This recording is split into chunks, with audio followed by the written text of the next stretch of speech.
Top quality और consistent performance के लिए सिर्फ सिल्वर पंप नाम याद रखना।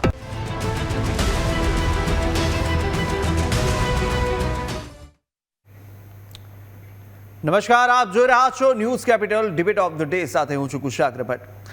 મિડલ ઇસ્ટમાં યુદ્ધનો તાપ દિવસે ને દિવસે વધી રહ્યો છે। ઈરાન, ઇઝરાયલ અને અમેરિકા વચ્ચેની ટક્કર હવે માત્ર એક વિસ્તાર સુધી મર્યાદિત નથી રહી, તેની અસર હવે સમગ્ર વિશ્વ પર દેખાઈ રહી છે। આજે સવાલ એ છે કે શું આ સંઘર્ષ વધુ ભયંકર દિશામાં જશે કે પછી કોઈ રસ્તો શાંતિ તરફ પણ જવાનો છે? આજે આ મુદ્દે આપણે ચર્ચા કરીશું કે હજુ કેવી અસરો વર્તાઈ શકે છે અને યુદ્ધ હજુ ગંભીર બનશે કે પછી વિરામના કોઈ સંકેતો પણ સામે આવી રહ્યા છે। આ તમામ મુદ્દે ચર્ચા કરીશું અને આપણી સાથે અત્યારે ચર્ચામાં જોડાયા છે હિરણભાઈ ગાંધી, જો ટ્રેડ એક્સપર્ટ છે। હાલની કેવી સ્થિતિ છે, આર્થિક સંકટ કેટલું ઊભું થઈ શકે તે વિશે ચર્ચા કરી। હિરણભાઈ, આપનું સ્વાગત છે ન્યૂઝ કેપિટલમાં। આ જે યુદ્ધ શરૂઆત થઈ ચૂકી હતી, પરંતુ હાલની સ્થિતિ પણ એ છે કે જ્યાં આગળ અસર હવે એક્સપોર્ટ પર પણ વર્તાઈ રહી છે, ઇમ્પોર્ટ પર પણ વર્તાઈ રહી છે અને સાથે જ ગ્લોબલ માર્કેટને પણ અત્યારે મોટા પ્રમાણમાં અસર કરી રહી છે।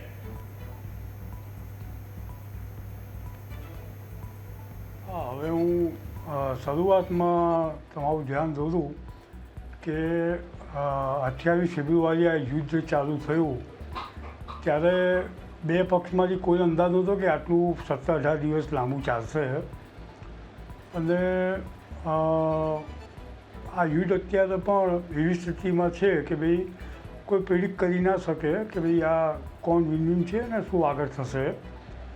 ઇન્ડિયાના પરિફિક્સમાં આપણે જોઈએ તો આપણે ઇન્ડિયાનું મેક્સિમમ ઓઇલ એનર્જી બેઝ હતું આપણું જીસીસી કન્ટ્રી, ગલ્ફ કન્ટ્રી, અને ઇન્ડિયાનું 80% આપણું ઇમ્પોર્ટ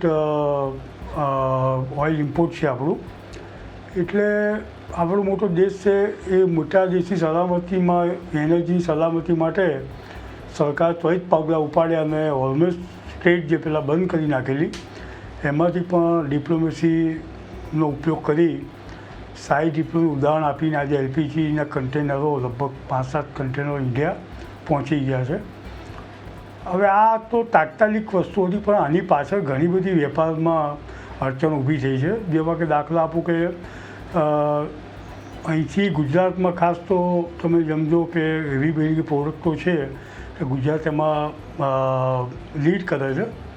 સિરામિક ટાઇલ સમજો, એગ્રીકલ્ચર ફૂડમાં ખાસ તમે સમજો તો સીડ સ્પાઇસીસ છે, જેમાં વલિયાળી, જીરું, ઈસબગુલ, તલ, આ બધી આઈટમ આપણે હાઈએસ્ટ એક્સપોર્ટ કરીએ છીએ। એના સિવાય ડીહાઇડ્રેટ પ્રોડક્ટમાં મહુવા, ભાવનગર, એમાંથી કાંદાનું ગાર્લિક પાવડર, ઓનિયન પાવડર, એના સિવાય બટર, પ્યુનેટ બટર ભાવનગરમાંથી આપણે સામસર એક્સપોર્ટ કરીએ છીએ।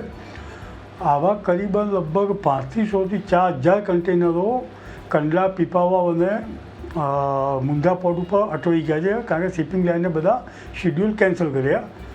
હવે આ જે હાલત છે એની પાછળ વેપારીઓને, એક્સપોર્ટરને માલની ચિંતા તો છે જ, એની સાથે સાથે જે અનએક્સપેક્ટેડ જે શિપિંગ લાઇનવાળાએ ખર્ચા નાખ્યા, ફોર્સ મેજોર કરીને એસેપ્ટ નથી કરતા। અમારી વાટાઘાટો ચાલુ છે ને અમે રિપ્રેઝેન્ટેટિવ ગવર્મેન્ટમાં કરવાના છે કે શિપિંગ લાઇન તો બધી બહારગામની જો ફોરેન શિપિંગ લાઇન છે એનો અત્યારે ફાયદો કઈ રીતે ઉપાડી શકે આ રીતના? તો વેપારી તો બધા માલ તો પોર્ટ પર પડે, માલની પરિસ્થિતિ હજુ બરાબર છે નહીં, એના પર ડેમેજીસ ચડે છે, CFS ચાર્જીસ ચડે છે, અને એના સિવાય પણ પાછું જોવા જઈએ તો શિપિંગ લાઇનના ખર્ચાઓ। એટલે વેપારીઓ બે તરફથી એક્સપોર્ટર તો ક્લચમાં આવી ગયા છે। મેક્સિમમ અમે સપોર્ટમાં રહીએ છીએ અને સારું પ્રેઝન્ટેશન પણ અમે મોકલીએ છીએ અને સરકારે પણ ત્વરિત નિર્ણય કરીને એક નોડલ એક ટાસ્ક ફોર્સ કમિટી બનાવવાની જાહેરાત કરી, આવકારદાયક છે અને એ બાબતમાં એક્ટિવ થઈ જાય અને એક્સપોર્ટર્સ જે આટલા કન્ટેનર અટવાયેલા પડ્યા છે એ રિલીઝ થઈ જાય અથવા તો રૂટ ચેન્જ કરી નાખે। શિપિંગ લાઇન જે મોટી મોટી છે જોડે એક અમે કોલેબોરેશન કરીએ સારું કે ભાઈ તમે શિપિંગના ભાડા પાટામાં વધારી દીધા, ઇન્સ્યોરન્સ વધી ગયો આજે। એટલે આ બધી સમસ્યાઓની પાસે સમસ્યા હજુ પેન્ડિંગ પડેલી છે, હાલ પૂરી સમસ્યાથી લોકો ફેસ કરી રહ્યા છે। IBF અમે 100% સપોર્ટ આપીએ છીએ, એમને પ્રેઝન્ટેશન સારું બનાવીએ છીએ અમે, અને સજેશન સારામાં જે લેવલ થઈ શકશે લેવલમાં અમે સરકારશ્રીને નિયુક્ત જે અધિકારી છે એને અમે જાણ કરીશું અને અમારે જેટલો મિનિમાઇઝ ખર્ચો થાય એ બાબતમાં કોશિશ કરીશું। બીજી વસ્તુ ઇમ્પોર્ટમાં પણ સેમ વસ્તુ છે ઇમ્પોર્ટના કન્ટેનર કન્જક્શન અટવાઈ ગયા છે એમાં ડિટેન્શનનો ખર્ચો લાગે છે પણ કંઈક 14 ડેઝ 3 ડેઝ હોય પોર્ટ ઉપર, પછી 14 ડેઝથી જેમ સમય વધે એમ પર ડે એનો 15,000થી માંડીને 25-30,000 રૂપિયા પર કન્ટેનર ચાર્જ વધતો જાય. એટલે એ પણ એક કન્જક્શન થઈ ગયું છે, કારણ કે માલ એક પોર્ટ પર જેટલી કેપેસિટી હોય તો વધારે માલ એક્સપોર્ટ માટે હોલ્ડ થઈ ગયો, પ્લસ ઇમ્પોર્ટમાં જે માલ આવ્યો વેસલમાં આવ્યો હોય એ ક્લિયર કરાવવાનો, કસ્ટમમાંથી સેમ્પલિંગ કરાવવાના, કાયદેસર જે આપણે કોમ્પ્લાયન્સીસ હોય એ કરવાના. એટલે આખું અત્યારે એક પેનિક વાતાવરણ તો ના કહે પણ એક કૂચાટ મન છે. બધા વેપારીઓ સમજે છે કે આ પરિસ્થિતિ કાયમ રહેવાની નથી, આનો રસ્તો આજની નીકળી જવાનો છે, એનો કોઈ સવાલ નથી આવતો. એ બાબત અમે એની પાછળ ફરી અમે કોશિશ કરી રહ્યા છીએ. But lieutenant colonel Amritlal Makwana સાહેબ પણ આપણી સાથે જોયા છે. મકવાણા સાહેબ, સ્વાગત છે આપનું ન્યૂઝ કેપિટલમાં. યુદ્ધની વાત કરીએ, આજે 19મો દિવસ આ યુદ્ધ જે રીતે ચાલી રહ્યું છે, ક્યાંક ઈરાન જોતા હતા શરૂઆતના દિવસોમાં પાછું પડી જશે, પરંતુ ઈરાન પણ એ જ પ્રકારે અત્યારે જવાબ છે તે હજુ પણ આપી રહ્યું છે. અનેક હાલની ઘટના, હાલની સ્થિતિને લઈને હવે યુદ્ધ કયો વળાંક લઈ શકે આપના અનુભવ પ્રમાણે, અને આપને શું લાગી રહ્યું છે કે હવે આવનારા દિવસો શું જોવા મળી શકે?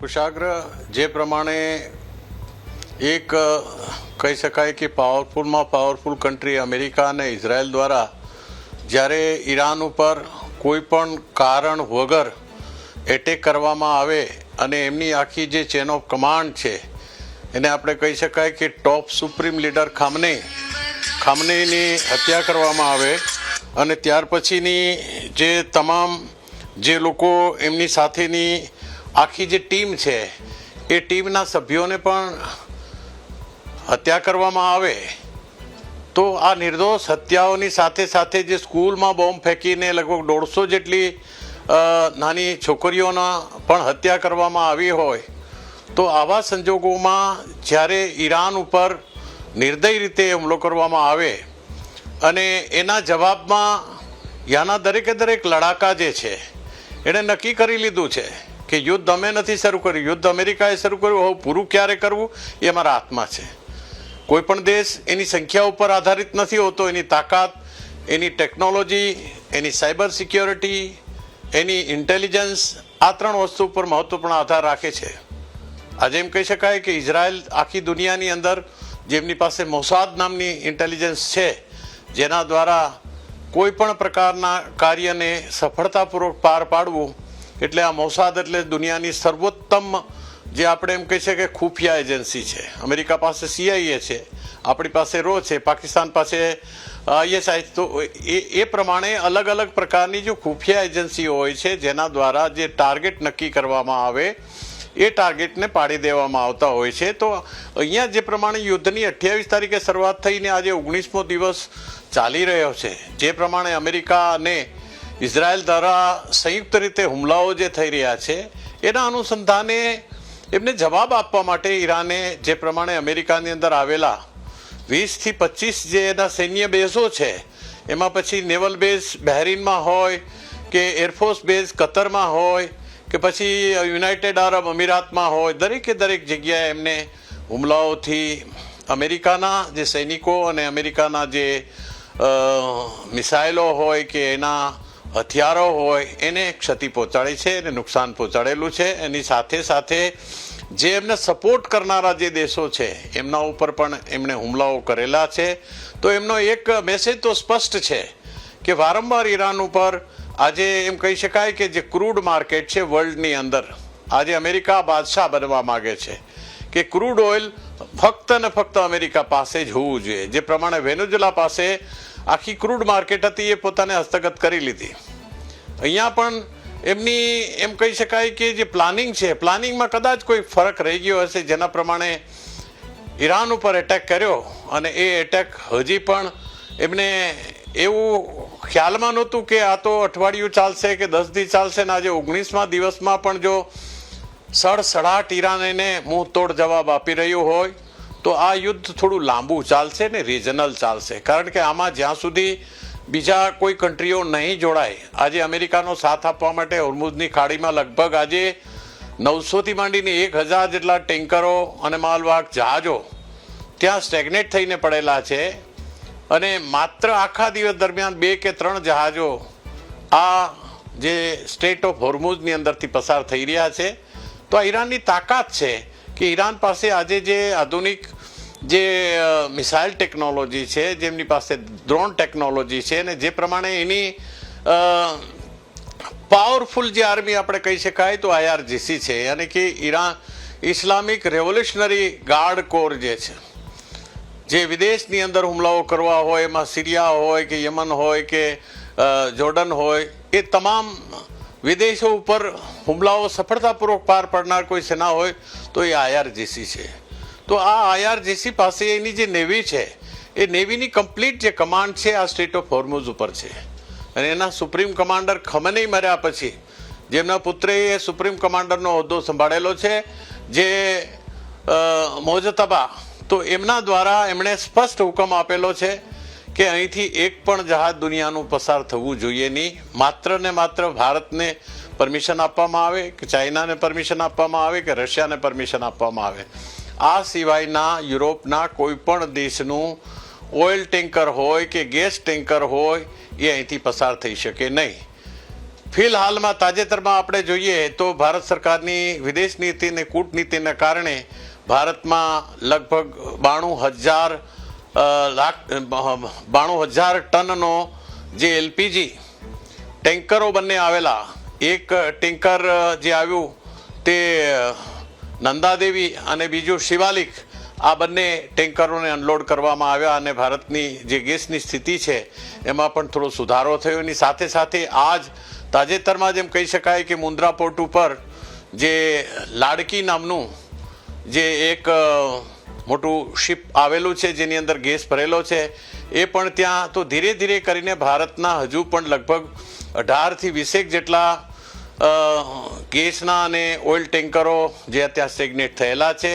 તો ભારતની હજી પણ એમની સાથે વાતચીત ચાલુ છે વિદેશ મંત્રી સાથે અને એમના પેટ્રોલ મંત્રી સાથે, જેથી કરીને આપણા જેટલા સ્ટેગ્નેટ થયેલા જે માલવાહક જહાજો હોય કે ટેન્કરો હોય એ જલ્દીથી જલ્દી ત્યાંથી રિલીઝ થાય અને આપણા દેશ સુધી પહોંચી જાય એવી શક્યતાઓ નકારી શકાતી નથી કે ટૂંક સમયમાં એ પણ આપણે રિલીઝ કરવામાં આવશે.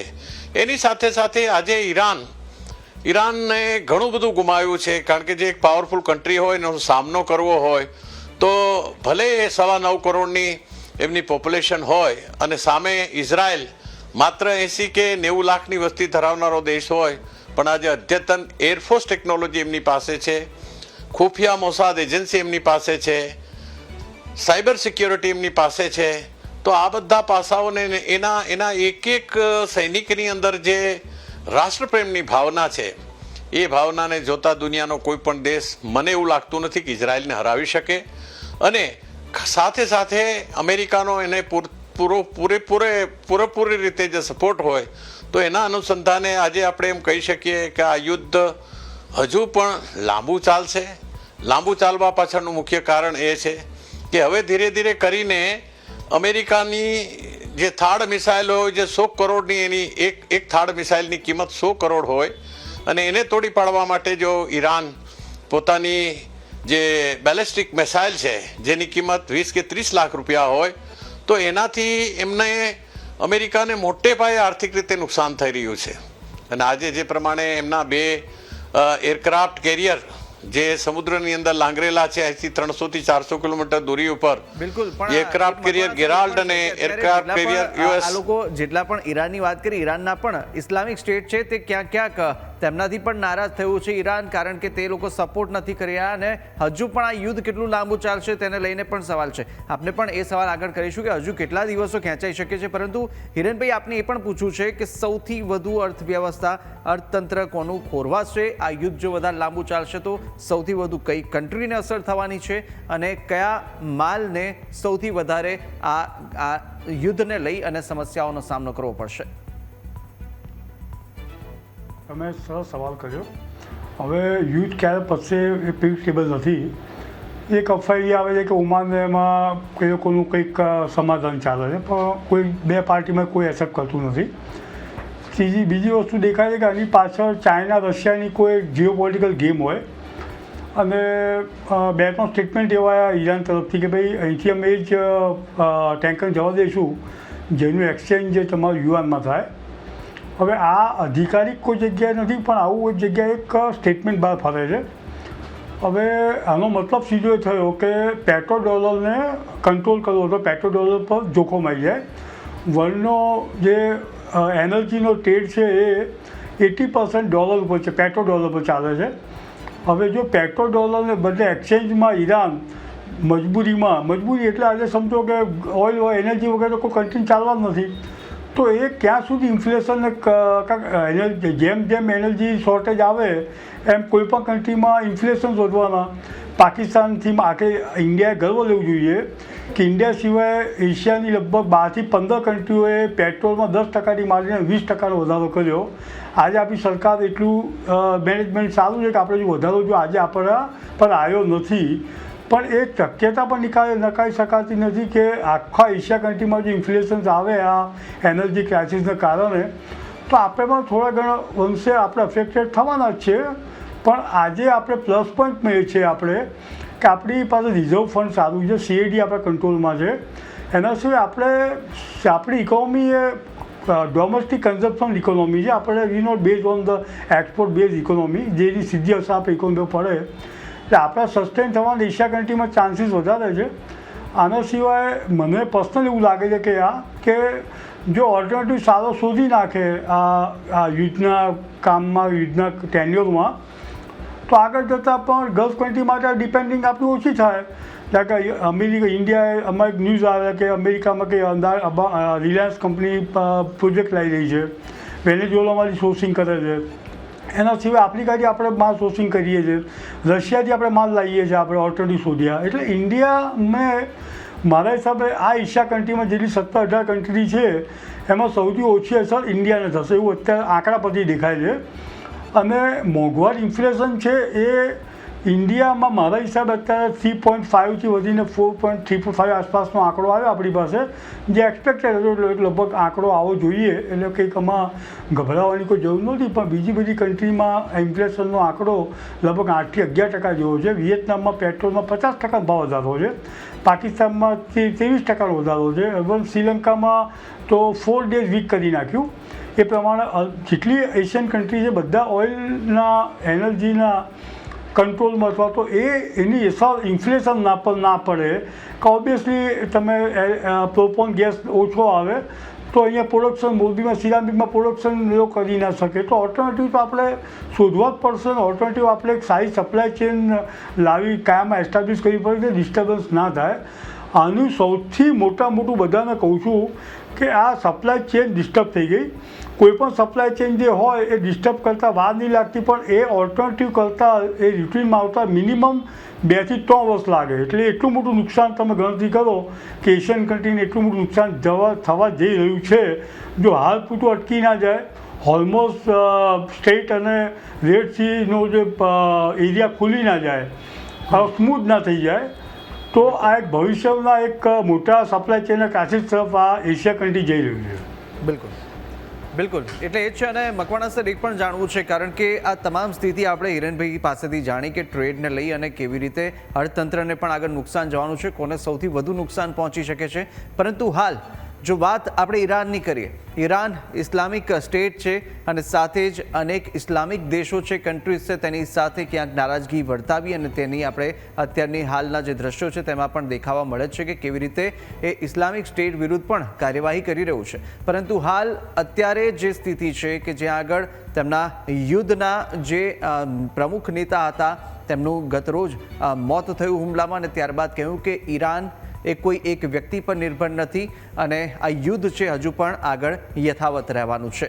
આ સ્થિતિ કેટલી ખરાબ હજુ પણ વણસી શકે છે અને ઈરાન શું નમતું મૂકી શકે કે પછી તેને પણ ક્યાંક બહારથી કોઈ સપોર્ટ મળી રહ્યો છે? ઈરાન ઉપર જે પ્રમાણે વારંવાર અમેરિકા દ્વારા જે હુમલાઓ કરવામાં આવેલા, એમાં તાજેતરમાં જૂનમાં એ પહેલાં જ્યારે હુમલાઓ થયેલા તો એ વખતથી ઈરાને સ્પષ્ટ રીતે ખ્યાલ આવી ગયેલો કે મારે અમારી રક્ષા સ્વયં ખુદ જ કરવી પડશે. એની પાસે જે મિલિટન્ટ સંગઠનો હતા, જેવી રીતે આપણે કહી શકાય કે હમાસ છે, હિઝબુલ્લા છે, હુતી છે અને ઈરાકી મિલિશિયા છે અને IRGC છે. તો આ તમામ પ્રકારના જે સંગઠનો છે એમને પૂરતી રીતે મદદગાર હતા દરેક વખતે, પણ એ સિવાયના ઇસ્લામિક કોઈ બી કન્ટ્રી ઈરાનને મદદ કરવા માટે તૈયાર નહોતા. એની પાછળનું કારણ કે અમેરિકાનો પ્રભાવ. આજે 57 ઇસ્લામિક રાષ્ટ્ર છે, શા માટે એક પણ રાષ્ટ્ર આજે ઈરાનની મદદ માટે નથી આવેલું? શા માટે મિડલ ઇસ્ટના કન્ટ્રીઓ એને કોઈ મદદરૂપ નથી થયા? બિલકુલ. આ તમામ પાછળનું મહત્વનું કોઈ કારણ હોય તો એ આ સુપ્રીમ પાવર, જેને આપણે એમ કહી શકાય કે અમેરિકાનો પ્રભાવ છે. કે આજે અમેરિકાથી કોઈ પણ રાષ્ટ્ર હોય, નાનું હોય કે મોટું હોય, એની મદદ સિવાય તમે કોઈ પણ પગલું ભરી ના શકો. અને તમે જો ના પાડો તો તમારા ઉપર જબરદસ્તી હુમલો કરી અને અસ્થિરતા ફેલાવી દે. રાજકીય અસ્થિરતા હોય કે આર્થિક અસ્થિરતા હોય કે જીઓગ્રાફિકલ અસ્થિરતા ફેલાવવી હોય, તો એની પાછળનું કોઈ કારણ હોય તો એ અમેરિકા છે. એ ડીપ સ્ટેટ તરીકે આપણે જોઈ રહ્યા છે કે ભારતના જેટલા પડોશી રાષ્ટ્ર છે, બાંગ્લાદેશને જે સત્તા વિહીન કરીને બેસાડી દીધી, એ પાકિસ્તાનની અંદર પણ જે ઇમરાન ખાનને બેસાડી દેવામાં આવ્યા, મ્યાનમારની અંદર પણ સત્તા પેલી કરવામાં આવી. તો આજુબાજુના જેટલા આપણા કન્ટ્રી છે, બાંગ્લાદેશ હોય કે નેપાલ હોય કે શ્રીલંકા હોય કે મ્યાનમાર હોય, આ તમામ પાડોશી દેશોમાં વારંવાર જ્યાં સુધી ઇન્ટરનેશનલ કોઈ તાકાતનો અંશ ના હોય કે એની આર્થિક રૂપે મદદ ન મળતી હોય, ત્યાં સુધી આ જાતના બનાવો રાતોરાત ઊભા થઈને બનાવવા એ શક્ય નથી. તો એ પ્રમાણે આજે અમેરિકાનો પ્રભાવ, એમાં ભારતે અછૂતું નથી. ભારત ઉપર પણ અમેરિકાનો પ્રભાવ છે, પણ ભારતની જે કૂટનીતિ છે, ભારતની જે વિદેશ નીતિ છે, એ પોતાની રીતે ભારતનું ભલું ક્યાં છે, રાષ્ટ્ર પ્રથમની ભાવનાથી આગળ ચાલી રહ્યું છે. જેના કારણે એમાં જે દુનિયાના બીજા તમામ દેશો સાથેના આપણા જે સંબંધો છે એ ઘણા સુદૃઢ અને સારા સંબંધો હોવાને કારણે આજે રશિયા પણ આપણે પૂરી રીતે સપોર્ટ કરવા માટે તૈયાર છે. અમેરિકા સાથે સંબંધો સારા હોવાને કારણે ડિફેન્સ પેક્ટ થયા છે. ઇઝરાયલ સાથે સારા સંબંધો હોવાને કારણે ઇઝરાયલ સાથે પણ આપણા સારા ડિફેન્સ પેક્ટ થયા છે. હમણાં 25-26ના રોજ જ્યારે ભારતના પ્રધાનમંત્રી નરેન્દ્ર મોદીજી ગયેલા, તો 2 દિવસના પ્રવાસ દરમિયાન એમણે 17 કરારો ઉપર સહી સિક્કા કરેલા છે. ત્યારબાદ ઈરાન સાથે પણ આપણે સારામાં સારા સંબંધો છે કે એમનું ચાબા જે બંદર છે, એ બંદરના ડેવલપમેન્ટ માટે ભારત સરકાર દ્વારા કરોડો અરબો રૂપિયાની સહાય આપવામાં આવેલી છે. અને એમને પણ હજુ પણ લગાતાર એનો વિકાસ થાય, કારણ કે એ બંદર આપણા માટે સ્ટ્રેટેજિક રૂપે બહુ અતિ મહત્વપૂર્ણ બંદરગાહ છે. કારણ કે અગર આપણે ત્યાંથી સેન્ટ્રલ એશિયામાં કોઈ પણ સામાન મોકલવો હોય, જે રીતે પાકિસ્તાન સાથે સંબંધો સારા નથી, તો એના કારણે ત્યાંથી સીધી લાઈન ઈરાનથી અફઘાનિસ્તાન થઈને ત્યાંથી ડાયરેક્ટ તાસ્કંદ કે આગળ તમે એમ કહી શકો કે અઝરબૈજાન છે કે આર્મેનિયા છે, એ રીતે રસ્તામાંથી નીકળીને રશિયા સુધી આપણે પહોંચી શકીએ અને જે બીજા સેન્ટ્રલ એશિયાના દેશો સુધી આપણો માલ સામાન જે કંઈ મોકલવાનો હોય તો આ માર્ગે પણ આપણે મોકલી શકીએ છીએ. એ મહત્વપૂર્ણ સ્ટ્રેટેજિક છે. એટલે આ 3 કન્ટ્રી સાથે આપણા સારા સંબંધો હોવાને કારણે આપણે એક તટસ્થ છીએ. અને જ્યાં આપણો ફાયદો થશે, જ્યાં આપણે વધુ ફાયદો થશે એવું આપણે જરૂરથી પગલું લેશું. આપણે દુનિયાના લગભગ 40 જેટલા દેશો પાસેથી ક્રૂડ ઓઇલની આપણે આયાત કરીએ છીએ, કારણ કે લગભગ 80 થી 85% જેટલી આયાત આપણે આ બધા દેશો ઉપર આપણે નિર્ભર છીએ. માત્ર 20 કે 25% જેટલું આપણે ભારતમાં ઉત્પાદન કરીએ છીએ. તો એ રીતે આપણે જોઈ શકાય કે ઈરાન હજુ પણ પાછી પાની કરે એમ છે નહીં. બંને વચ્ચે જ્યારે એગ્રીમેન્ટ થશે, અને ઈરાનની સ્પષ્ટ વાત છે, મોજતબાની 3 જાહેરાતો કરી છે કે જ્યાં સુધી મિડલ ઇસ્ટમાંથી 20 થી 25 એમના એરફોર્સના, આર્મી અને નેવીના જે બેસીસ આવેલા છે અમેરિકાના, એ ત્યાંથી હટાવી લે અને એમને જે નુકસાન થયું છે નુકસાનની ભરપાઈ કરવામાં આવે. અને ત્યારબાદ એના નિયમો પ્રમાણે જે કંઈ જે હોય તો એ કરવા માટે તૈયાર છે. યુદ્ધ એણે શરૂ કર્યું છે, પૂરું હવે ઈરાન કરશે, એ રીતે એમને જાહેરાત કરી છે. અને નજીકના ભવિષ્યમાં પૂરું થાય એવી કોઈ શક્યતાઓ જણાતી નથી.